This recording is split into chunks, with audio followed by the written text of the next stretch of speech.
3, 2, 1. Culture change is the alteration of a group's values, behaviors, or beliefs.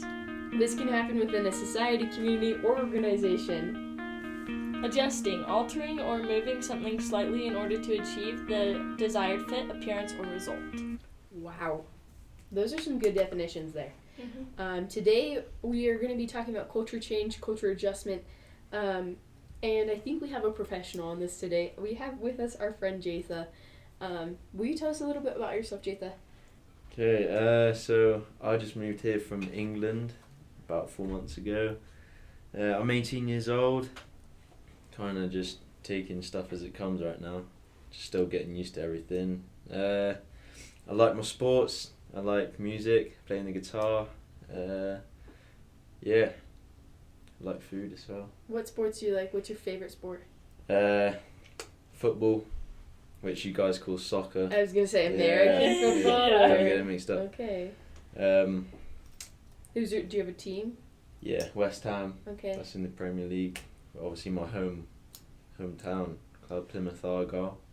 They're doing good. Yeah, that's my main sport. But any other sport, I love. Do you like hockey? I've never played it. Do you like American football? Never played it, but it sounds fun. Yeah. It's pretty fun, I'd say. Are you more of a Messi or Ronaldo fan? I'd say Ronaldo. I've always preferred Ronaldo. It's okay. No, I don't even know. I just asked that question because I know it's a big. Yeah, it is Football a very thing. big debate. Yeah, I love it. Ronaldo's better. That's kind of fun. Well, we'll just jump right into our questions to kind of have a fun experience today. Go for it, Taylor. Well, we've kind of talked about this, but like, what's one of the biggest surprises from coming to the U.S. from England? There's a lot. Something that surprised me probably the most was, I think, the people, because the change of like how people act and like introduce themselves is very different from England, because people in England are very reserved, kind of like they're kind of their own person, but here people are very outgoing. They love to meet new people and they're always happy. They're always smiling anytime, but England kind of just, yeah. That's crazy. I feel like that's a big thing with Idaho in particular. Like Yeah. if you go to New York, it probably won't be like that. But we're in small rural Idaho. Rural Idaho. Rexburg or something. Yeah. Yeah. So I feel like that's a big thing with that, but I'm glad that you feel welcomed and Yeah. that people are different here. I don't know, growing up so long in England, did you like it? Do you like it being more open? Yeah, I mean, it's nice that people are more kind of like open, because then you don't have to kind of, I mean, it is nerve-wracking moving to a new country and you don't know anyone, but yeah, so people being open and more inviting definitely helps. But I mean, in England, growing up with it, I mean, you're kind of used to kind of putting yourself out there and trying to make new friends, but yeah, it's definitely helped over here, people. But, yeah. That's awesome. I'm glad that you're able to. Have you made a lot of new friends? Yeah, definitely. Oh, that's a question for later. Oh, you go, Taylor. You go. No, it's literally at the end. We can't skip. Go to the next question now. Okay. Am I asking all the questions in Well, this? yeah, go for it. We love this podcast. It's a great place. Can I ask a question? Yeah, go ahead. What's your favorite food from England Oh. that's not in the U.S.? Beans on toast. So I think that's the entire reason why we had this Yeah, I forgot that. this but that podcast the whole is reason. because of beans on toast. Will you describe to us, Americans, what beans on toast is? Okay, so it's the best snack out there. Really? Beans on toast. So you have toast, put it in. It's normally white bread we use, but you can use any bread. And then it's beans, but we add beans in like tomato sauce. so it wasn't like the beans you're thinking of probably. Like, I mean, well, here's one thing. When I said beans to someone, like most people think straight to like green beans or something. Really? Yeah. So that was interesting. So I had to actually like, explain what kind of beans it was, but yeah, it's beans in tomato sauce, and then you normally take the toast out and then butter it, and then just dump the beans on, and cover it with the cheese, and that's your beans on toast. It was What the kind of best snack. cheese? What kind of cheese do you cover it in? I covered mine in mozzarella cheese, because I thought it was just the best. Wow. Yeah. It still can be the best snack. We have tomato sauce beans Yeah. in the US. That's an interesting snack, and I kind of knew about this snack from my other friends that I met in Canada, from the UK, and they all were obsessed with it. And so I think it's like a big European thing. Is it just in the UK, or is it all over Europe, would you say? I think all over Europe, because I've met some people from like around Europe, and they all knew what beans and toast was, and it was one of their favourite snacks. So yeah, I would say it's definitely a Europe thing. No way, that's so cool. I feel like just over the pond, you feel like it wouldn't be that different, but Yeah. I guess that it is, and very culturally as well. I think Taylor has a few other questions that she You wants can to keep ask. talking about food if you want. Well, I'll come back to that because food is a fun topic in case we Okay. get bored. Okay. Sorry. Well, looking at these questions now, they're all kind of boring. But is there anything like in the U.S. that you now like more or prefer more than anything in England?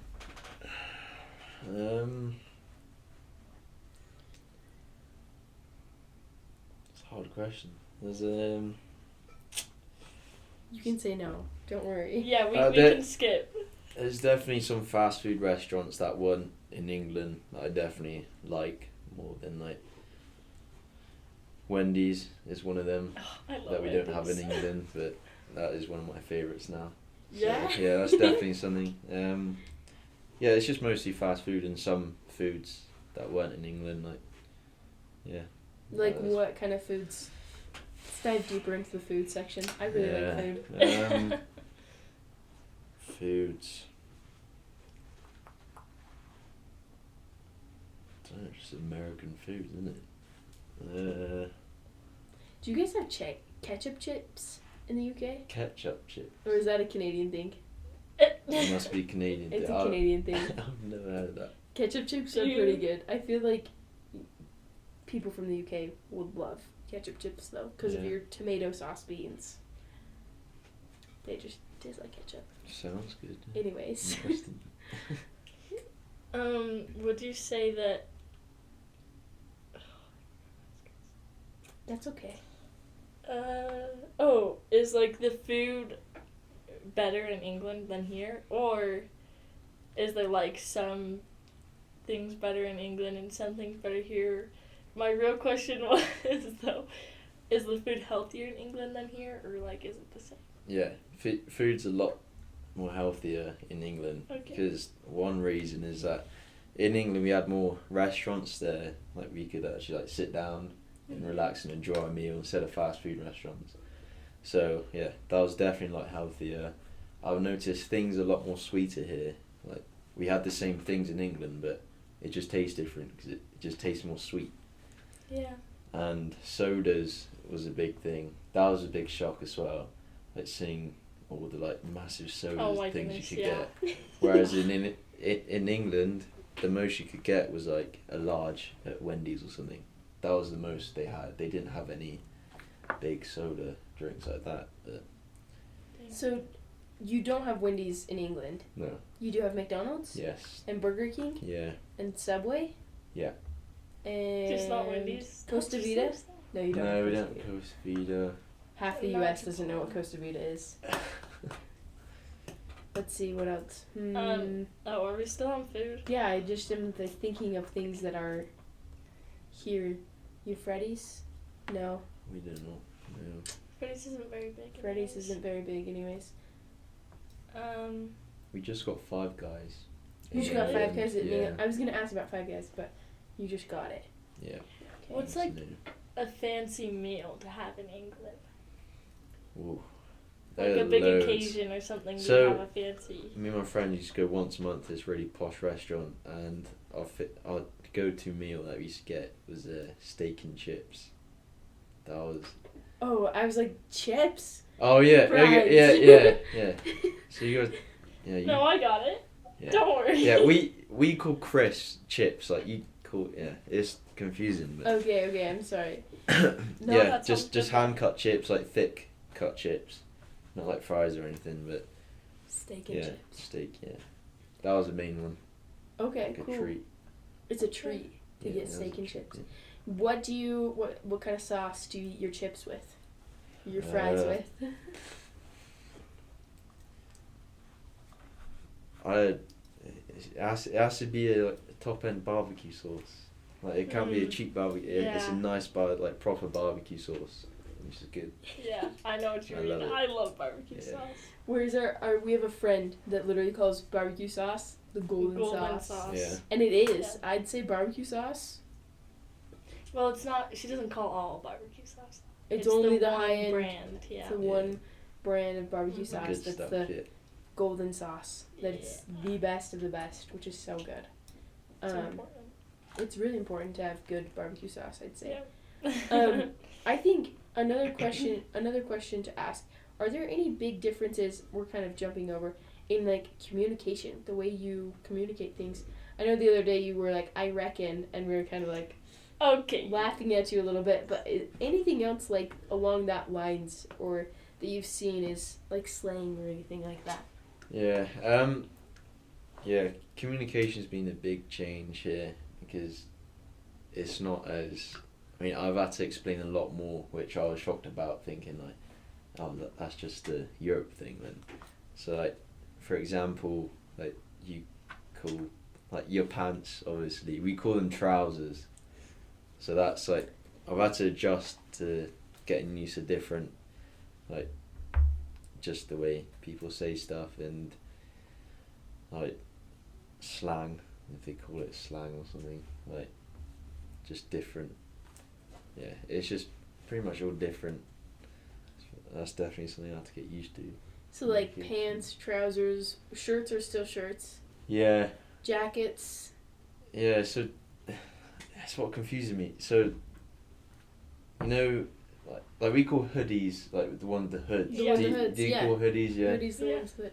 Sometimes What? people get them mixed up and call crew necks also hoodies, Yeah, but those are more like sweatshirts. Is Yeah. like the general term for it.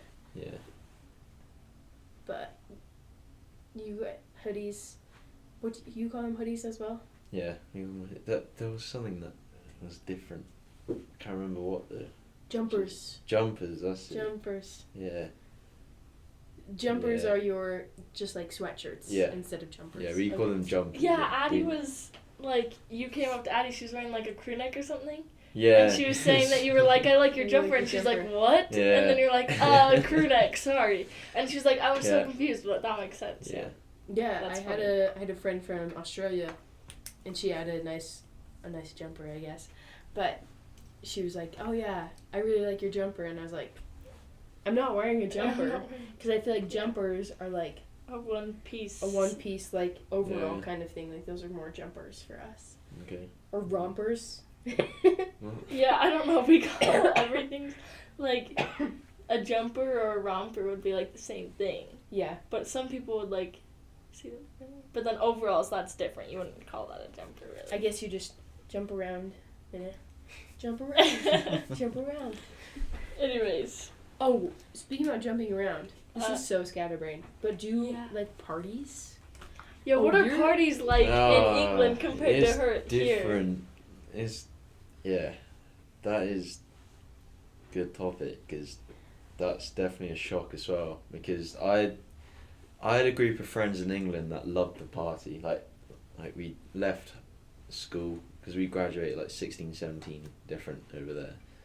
So we had a nice long summer. Just every day was kind of like going out somewhere and just go back and party. It's like our kind of like when we say party, like we imagine like kind of like dark room, like lights, whatever, like loud music and just loads of people crowded around. and something was popular over there, which was a Europe thing, which is a very social thing, was alcohol. That was just, alcohol's associated with every social thing. So that was, yeah. So that's kind of like a party, kind of. But I've noticed over here it's different. Like, it doesn't have to be like as crazy as that or anything. Like, yeah. I'd also say that's also a big Idaho thing. If you go to California, if you go anywhere else, that's your definition of a party. We are in a very niche society here in this rural Idaho town because there's a lot of members of our church, the Church of Jesus Christ of Latter-day Saints, and in our beliefs, we don't believe in drinking alcohol. Yeah. And so, I mean, this is how we met Jaitha. We're church friends. Yeah. And we're not bringing this upon Jaitha in the middle of this podcast. No, you but should come to our church. yeah. No, Jaitha and us, we're good church friends. And so that's how we met. Because of that, I feel like that's a big part of our community, that we don't drink alcohol. Was it hard to, I don't know, did you taste it at all? That might be. Was it hard to say no to all those? Because that's an everyday thing almost, that you go and party. Was it hard to say no? It was definitely hard at times, but I was lucky because I was in a group of friends that I trusted and I kind of grew up with my whole life. So they knew my situation with my religion, so that definitely helped me because they didn't pressure me or anything. Because, they kind of just cared about themselves. They didn't really like, oh, Jaitha's not drinking, you have to get him to drink. Because they respected my religion and beliefs, my standards, so that definitely helped. But at times when I was like at parties with people I didn't really know, they offered it to me, and like seeing everyone, it was a temptation, but it was hard, but not hard enough. I gave in, so. That's amazing that you could uphold that. Yeah. I was quite lucky with the group of friends around me. I think. That's good. Definitely helped. Definitely, 100%. I feel like a good group of friends is something that you need so much. And that just rolls right into our next question. Was it hard to leave those friends in England and to make new ones here? Yeah, it was really hard for me because we waited 17 years for our visa to come, so we had planned to move a lot sooner when I was a lot younger. But plans changed, like COVID happened, that brought back a couple years. But so I left them when I was like I was 17, so it was kind of at the age when we started like moving on to a different part of our lives, and like we grew up together our whole lives, and it was just that bond and relationship we created with our friends. That was really hard to leave, knowing that I'm probably not going to see them for years, and across like miles away. It was definitely hard, and I definitely questioned myself many times whether like, do I really have to move over here after everything? But yeah, it was definitely something I pondered on a lot. Yeah, that's definitely something that's not the most fun in the entire world, is like leaving that group of friends that you've built up that relationship with for a long time. How has it been, Taylor? I'll let you talk. You should talk more. How has it been making new friends? It's been good. I've made some good friends. Like, I found that I've got along with most people I've met. There's some people that, the stereotypical American, like kind of like over the top. Like, I don't know how to explain it without being rude. Like, it's not a bad thing, but I don't know. There was this one girl I met. She got so excited over the tiniest little things. I was like, what? Which was fine. It's good personality, like being happy and that. It's just, I don't know how to explain it. What's the stereotypical American? Well, some things my friends used to say to me, like, was definitely the accent, about it being annoying or something. But I found that it's not actually that annoying. It's not annoying at all. It's just, I don't know where that stereotype came from, but it's fine. I've definitely got along here just fine. Good. I'm glad. Yeah, friends is a hard thing. Like when I moved, I mean that was a long time ago, but when we moved here I was always like, I'm gonna leave all my friends. Speak louder, and I Billy. didn't want to leave. Talk louder. There's a I didn't reason want to you're on leave the like microphone. any of my friends in Arizona, Mm. but now like after living here, I love it here, and I've like moved on. But not saying you have to. You could definitely go visit your friends Yeah. in England. Are there any like traditions, habits, like things in England that you did like with your family, or things that you still do with them here? Chinese New Year is something we've Oh, always yeah. done because I have a Asian family kind of, so well, people always shocked when I say that because apparently I know nothing like Asian. So my granddad's Chinese. He grew up in Hong Kong, and my dad's half and I'm quarter. So my whole family looks kind of like Asian, kind of, and I'm pretty much the only one kind of. This, when people seem like, are you related or what? But, yeah. So, what was the question? Just went off habits on or a roll. traditions. Habits from or England. traditions. Yeah, from so England.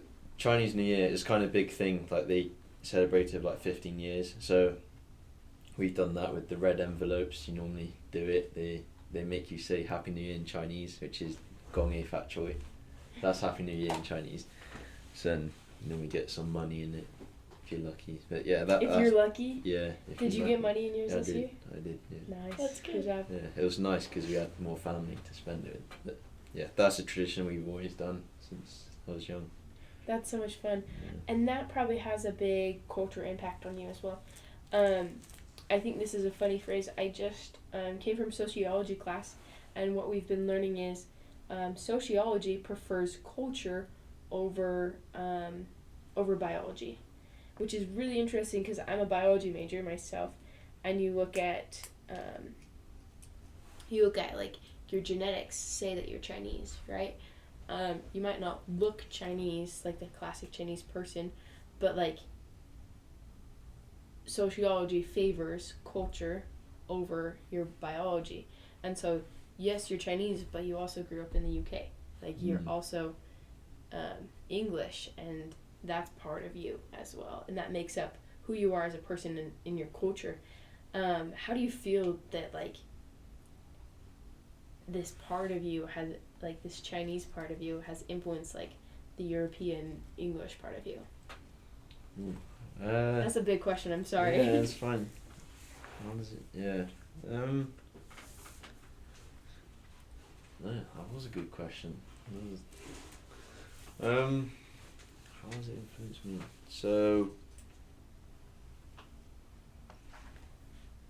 I don't know. I think being, because obviously in UK, kind of, people always ask questions about, like, how I'm Asian. Like, it's a hard question. Dude, I don't even remember what you asked. That was really too How has complicated. your Chinese Oh, culture yeah. influenced your European English culture? Because did your mom grow up in the UK? Yeah, so she grew up in Bristol. So, yeah. That's a It is. ship town, isn't it? Huh? Is that a ship town? Shit town? Like What do you a mean? like a boats? Like is it a harbor town? I think, I'm not too sure. I've never... yeah. They talked about it in general conference one year. Yeah, so like oh Well, gosh. going off that question, yeah, so how has it influenced? So in the UK, I was, well, being Chinese, like quarter Chinese, I went to Hong Kong when I was 1 year old, so I think, obviously I don't remember anything, but I'd get a chance in a couple of days to go there again. I think that'd be good for me to experience the culture there, like what my granddad grew up in. Because in England, I kind of didn't really get to experience much culture instead of, like, because there wasn't very many people around, like that, so, like, the culture's very different. Like, when people think of Chinese people, they're very, like, hard-working, get going, just like my granddad is. He always has to be doing something. But I think that's definitely helped me, because my dad's been brought up, like, thinking, hard-working, do this first. Like, set your priorities straight, and I think that's helped me a lot in England, because people were quite lazy sometimes. Like, people my age, they were very like not very caring, like kind of going through life aimlessly, kind of taking things right there and then. But I think that's definitely helped me with my skills as well in my carpentry job, construction, like, to get things done quick. And I've been taught like to always set the job first and to always get it done and make people happy. Yeah, so I would say that's how it's. That's beautiful. Yeah. That's Yeah, cool. thank you so much for sharing. Taylor has one last question that she wants to ask. What do you think the most important thing you've learned from moving here from England? There's a few. Well, there's definitely a lot of lessons I've learned from moving here. One of them is, I think, to always look ahead and look at the good things, because I think that's something you need when you move in. Well, you're in your country that you grew up in, around friends you love, and I think thinking that you're moving to a country you don't really know at all, you've never been there before, and you don't know how people is, like you don't know how you're gonna get along, or what you're gonna kind of do. Because I was kind of like, I was just moving to a country I didn't really know anything about. But I think one lesson is good to have, and this could apply to anyone if you're moving or anything, like opportunity in life, and they could change, which is good, which I needed to change, is just to always look ahead and look at the good things. Because if you have the mindset of, oh, I'm worrying, then it does take a change on your mood, like you're more likely to be reserved. But if you just kind of think of the good things and be like all in, then you will see a difference in yourself, and you will take it a lot easier than you would with the kind of like nervous, kind of reserved mindset. So I think that's a big lesson to have when you move in country or wherever you're going. I love that so much. Yeah, that's beautiful. Awesome. I really like that. Well, thank you so much for joining us today, Jaitha. Yeah, we're glad that we could have you on here, and thank you guys for listening. And thank you for listening too. Do you have any more comments? Nope. Go check us out on YouTube, Instagram, Spotify, Apple Podcast. Go tell your friends about us. We have cool stickers, guys. They're cool. Okay. And we're making a new logo. And we're making a new logo. We've said this a million times. We don't need. I that actually have made a new logo though. I made 4 new logos. So well, go thank check you out for our joining us on Suggestions from the World.